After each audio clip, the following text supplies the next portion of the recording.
Welcome to another Waranch Brown war story.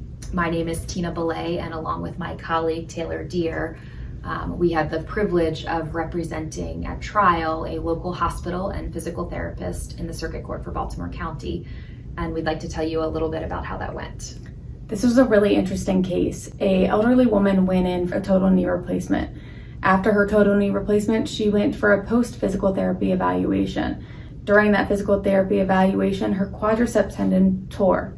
The question is whether or not the physical therapist did anything wrong. This was a challenging case for a number of reasons. One is obviously the timing issue. There was no dispute that the quadriceps tendon injury occurred during the physical therapy evaluation. So that was one hurdle we had to get over. The second hurdle was really the sympathy factor. This was, for all intents and purposes, an injury that left the plaintiff wheelchair bound for the rest of her life. And we recognized that the jury would feel a great deal of sympathy and empathy for her.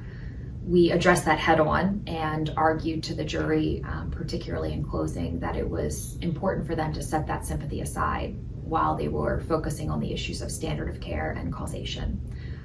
Thankfully, they were ultimately able to do that. This case had a giant impact on our client. She viewed herself both personally and professionally through the lens of this trial.